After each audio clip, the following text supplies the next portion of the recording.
Look, no one wants a nuclear war. No one wants a nuclear Israel, but we certainly don't want an endless war, plain and simple. What did I say? Nuclear Israel. Oh, no, got it. Let me say that again. No one wants an endless war, but we certainly don't want a nuclear Iran. That's for sure. Okay? At what point? So given that the midterms are coming up and some states are already voting in primary elections tonight, I think that it is a good opportunity to start discussing the political ramifications of what's happening in Iran and even beyond, because it has seemed noticeable ever since the State of the Union that political momentum was beginning to shift against Democrats. I argued that it was a strong opportunity for Trump to reclaim and reset the narrative on important issues like the economy and immigration, but I will furthermore say that I don't think this Iran issue will be the political winner that Democrats think it is, provided that the war continues to be successful and wraps up fairly quickly in a victory, which we've covered. We seem to see the positive signs. It is headed in that direction, which is to say what?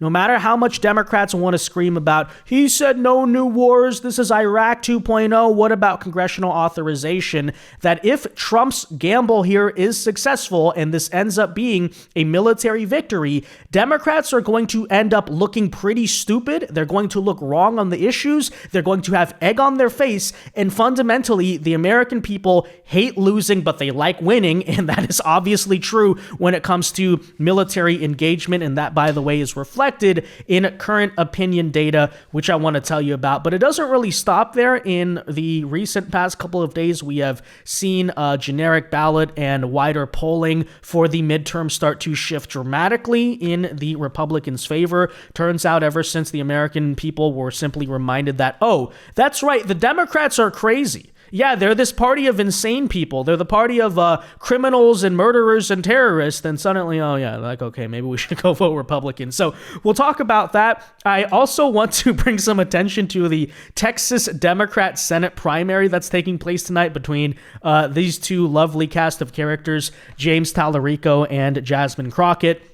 Now, at the moment that I'm recording this, the race has not yet been called, but Talarico is in the lead. Frankly, I have no idea who I actually want to win this. You know, on one hand, Talarico might be a little bit more difficult to beat in a general election, but how worried am I? On the other hand, it'll be really funny to see Jasmine Crockett just have to cry about, oh, I'm so popular in the Democrat Party. They haven't given me a chance. They're being racist. They're holding down a black woman. And then she can't even win her own primary, being the more recognized name in the state. So, but this again reflects the state of the Democrat Party. So you wonder why the Dems are crazy message is working so well. I think it has a lot to do with stuff like this right here. So let's get into all of it, guys. Again, just sort of previewing the midterms, maybe how things are trending. First, though, guys, do us a favor. If you enjoy our content, make sure you hit that like button down below. Subscribe to the channel if you are new. We greatly appreciate the support, but it also ensures that you can stay up to date with all of the latest news and coverage. And that said,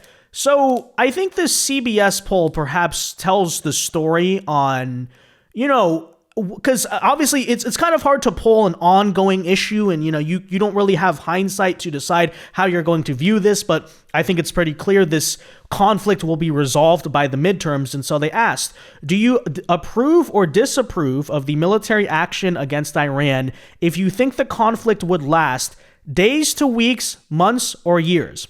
And this is basically asking the question of, given the context of what the military engagement is going to look like, what do you think? And check this out. So among Americans who I believe it's saying here were saying they believe that the conflict would last days to weeks, 76% of those Americans approved of it, only 24% disapproved. Who thought it was going to last months? 46% approved, 54% disapproved. So again, this is painting the picture of what? If this is successful quickly, Americans overwhelmingly approve of it, and it's going to be a good look. If it goes on for a long time, then that picture gets a little bit more murky, right? So over months, it's a little 50-50, slightly more disapprove than approve. If it goes on for years, obviously, nobody wants that. 13% approve, 87% disapprove. And I think that this really just reflects in general how American people tend to feel about military engagement, right? I know that a lot of people will say, well, Trump campaigned on no new wars and he's betraying that promise. But specifically, the context of that statement was what? What was really being referred to was no forever wars, right? That's what the American people, yes, absolutely voted against. Nobody wants that. And that's kind of why we look back upon the neocons of the 2000s with disdain. But I think what people seem to forget about is, for example, back in the 1990s, right?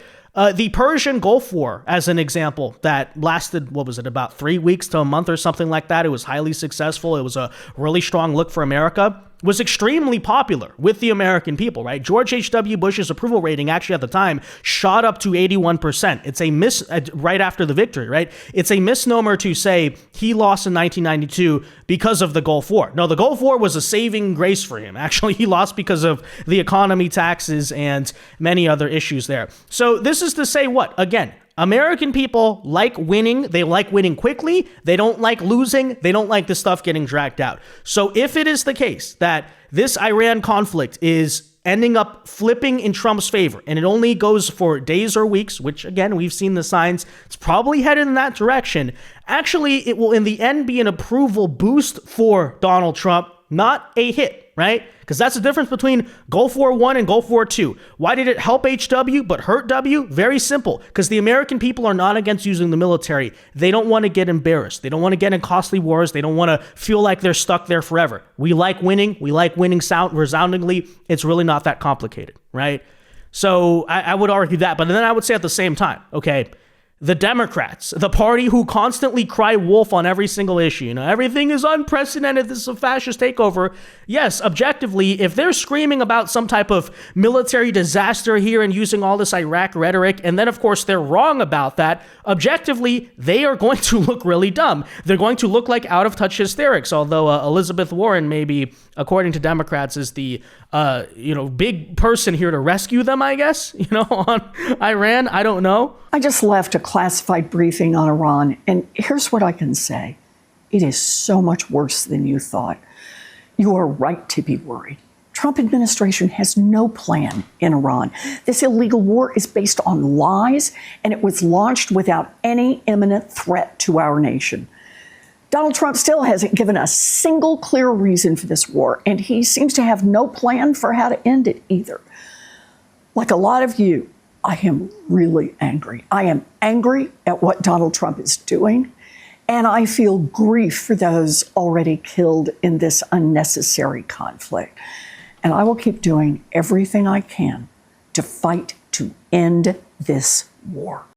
Oh no, Elizabeth Warren came out of the briefing and said she was scared. This is catastrophic. Cancel the whole conflict immediately. Pull all U.S. troops out, right? Don't worry, though. Pocahontas will do her rain dance and the war's magically going to go away. But no, in all seriousness, okay, so categorize it as you would like. Oh, it's a disaster. There's no strategic plan. This is horrible. Okay, but what if you're wrong about that, right? What happens if, as we've been saying, looks like it's going to happen, this wraps up fairly quickly and it's a relative success and rah, patriotism, America, we did it, right? What happens in that case?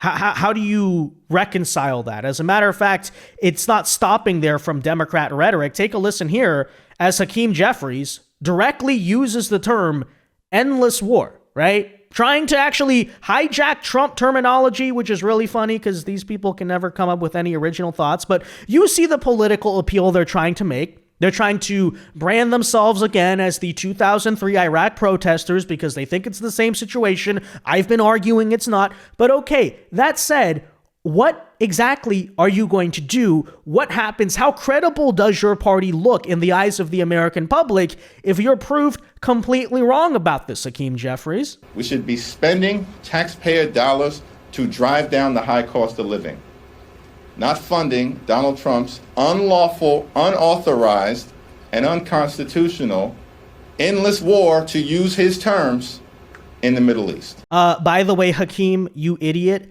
spending taxpayer dollars objectively does not drive down the cost of living. As a matter of fact, it increases the cost of living. It's an inflationary force. You can ask your old buddy Joe Biden about how that went for his economy. But of course, we're just seeing yet another example of the Democrats' amazing economic plan to address the affordability crisis, which is literally to raise your taxes en masse, create a bunch of inflationary forces and policies on the economy. Of course, flood the labor and housing market with a bunch of third worlders who you will then launder the so-called taxpayer money to, so it doesn't even go back to American citizens. But then simultaneously, because of that, raise the cost of groceries because a bunch of people are on EBT, raise the cost of housing because a bunch of people are in Section 8. But this is the party of affordability, ladies and gentlemen. Just what a bright message of rock stars that is really being sold here. But even on that front, okay, so virtue signal about the economy all you want, even though you literally caused this whole mess. Here's another interesting fact of information out of the recent Harvard-Harris poll conducted a couple of days ago, guys. Do you think the U.S. economy today is strong or weak? This has largely been lauded as a weak point for Trump. Oh, the economy. And yes, I acknowledge in 2025, you were dealing with a recovery year from the Biden disaster and a lot of that COVID stimulus inflation. See how it starts trending at the end of the year and the start of 2026. Well, that's even being reflected now in that Harvard-Harris poll, ladies and gentlemen, as compared to what Americans said last November. Now, 51%, a slight majority of Americans are saying the economy is strong. 49% are saying that is weak. That is an 8-point swing from how they felt in November, which is to say what? Slowly but surely, and I told people it's going to be slow in terms of how attitudes change because it takes time to notice. But yes, those attitudes now are starting to trend up. Certainly, economy at the end of the day is the issue that decides elections. And so that is good news for Republicans. But even in the same Harvard-Harris poll, they, of course, poll the generic ballot, right? Generic congressional ballot. You're voting Republican or Democrat in November, folks. The last poll, at the height of the whole anti-ICE thing, Minneapolis, Alex Preddy, all of that, Democrats were leading by 8 in this Harvard-Harris poll. Now, believe what you will about that. But, folks, now that poll is tied, right? As of late February, Republicans and Democrats now at 50-50. Going into November, which actually virtually guarantees, in that case, Republicans would hold on to the Senate, and who knows what happens in the House, right? That would basically be a toss-up. But so just, again, to consider some factors here, okay, the Iran war conflict, whatever you want to call it, not if it trends the way we're predicting here, right? Going to be a winner for Democrats. Economy, despite their affordability message, trending in the direction likewise of not being a winner for Democrats, and the overall sort of midterm disaster that people were warning about back in January doesn't seem to be materializing anymore for the Republican Party. It's actually looking better. Now, this is not to say to get complacent at all. You got to go out and vote. That's what's going to determine the midterms ultimately is turnout. But hey, some signs our side is waking up, right? That voter enthusiasm is starting to be activated at least a little bit. And by the way, a successful victory in the Middle East only shares to boost that very morale. So all of that said, let us, of course, now look at the state of the Democrat Party. Again, I really wonder why people might see this party as a bunch of out-of-touch, ridiculous radicals, because we, of course, have tonight the Texas Senate Democrat primary between none other than James Talarico and Jasmine Crockett, which, according to MSNBC tonight, is a battle between the most effective 2 communicators in the entire Democrat Party right now. That's right. So Democrats are proudly celebrating. These are the rock stars of our party. Especially by Crockett and Talarico. They're 2 of the most effective communicators in the entire Democratic Party right now. Yeah, when we were seeing the leaderboard there, so you see them on your screen right now, and so they look like a great pair of running mates. You know what I mean? Can one of you just be vice senator? Can we do that? So currently Talarico is beating Crockett by 5 points with 61% of the vote in at the time that we are recording this. We'll have a lot more thoughts once a winner is called, and we'll go into that deeply. But on the surface, I just would like to point out that according to MS Now, the top effective communicators, the most effective communicators in the Democrat Party are a Walmart Pete Buttigieg and like a Walmart Sexy Red. Right? That's what we're looking at. Best communicators in the Democrat Party, guys. Oh, really? And these people are destined to sweep the midterms? I'll be honest, I don't actually think so. You know? Especially in a state like Texas. Oh yeah, let's just put two completely off-putting, annoying people up there in a red state, and look, we're gonna flip Texas blue. I don't know what's gonna happen. You gotta go out and vote, Texas, okay? In November, right? You gotta get the job done, sure. But I think that Democrats, because they believe they've seized on some momentum with the whole ICE situation a couple of months ago, seem to have completely forgotten how deeply unpopular and off-putting they actually are, right? You heard those conversations early on into Trump's presidency. Oh, maybe the Democrat Party has lost normal people. We're too woke. We're too radical. We're out of touch. We're elitist. Maybe we need to evolve. And then suddenly, when Trump started doing stuff, they were like, no, we're perfect as we are. Let's go do this. The American people are with us. They're going to see why, we were right and Trump was wrong. And, I think November and even 2028 too, by the way, over time, Democrats are going to have to realize sooner or later, it's not that simple. Okay. Sure. It is true. When a president gets into office and actually starts doing stuff, a lot of the moderate or independent voters start to say, oh, whoa, I don't know about that. And that part is true.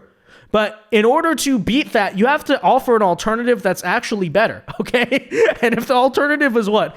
Jasmine Crockett or James Talarico, I mean, I don't know. Have fun with that. All right, have fun with that. Again, that's the reality check that Democrats are going to have to contend with. We still suck, right? We're still crazy. We're still insane. And, when elections actually have to be like a side-by-side of a Democrat versus a Republican, and the Democrats look like this, well, just have fun with that. But I'm sure, James Talarico, isn't he so inspiring and dynamic? Isn't Jasmine Crockett? She's just such a queen, right? I mean, okay, sure. Whatever you want to believe. All right, that said, though, guys, there you have it. Let me know your thoughts in the comment section down below. Be sure to leave a like on this video, subscribe to the channel if you are new, and until next time, God bless and peace.